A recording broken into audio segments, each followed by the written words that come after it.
দের খুশির জন্য মা বাবা অনেক কষ্ট করে, রাত পরিশ্রম করে। আমরা কেন তাদেরকে কষ্ট দিই? কাছে বেশি কিছু চাই না, তাদের চাওয়াটা এত অল্প। বুঝতেই পারবেন।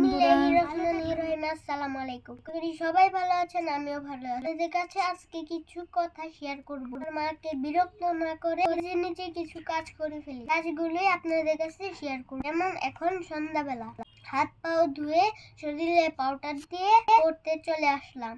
আজকে কোন বইটা নিয়ে পড়বো সেটা আজকে শেয়ার করব। আপনারা আমার পুরো ভিডিওটা দেখতে থাকুন। আমি আমার ক্লাসের পড়া ছিল, সেই পড়াটি নিয়েই বসবো। এটা আমার আগের লেখা ছিল, এটা থেকে মুখস্থ করে আমি আরেকটা খাতায় লিখবো। কখনো পড়া ফাঁকি দেই না। আব্বু আম্মু যেটা বলে সেটা শোনার চেষ্টা করি। ফাদার সবসময় পাশে থাকে না, জন্য মায়ের কথাগুলো শোনার চেষ্টা করি।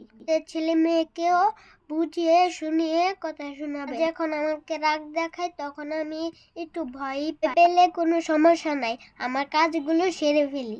এখন আমি পড়তে বসেছি, এখন আমার মা অনেক খুশি। এটা ছেলে মেয়ের কাছে মা বাবা এটাই আশা করে, যে স্বপ্ন যেন ছেলে মেয়েরাও পূরণ করতে পারে। আপনারা সবাই আমার জন্য দোয়া করবেন, যেন তাদের সব কথা মেনে চলতে পারি। বলে এমন হওয়ার দরকার মায়ের মতন, যার সাথে খেলতে পারি, কাঁদতে পারি, খেলা করতে পারি, খেলার সাথে দুষ্টামি করতে পারি।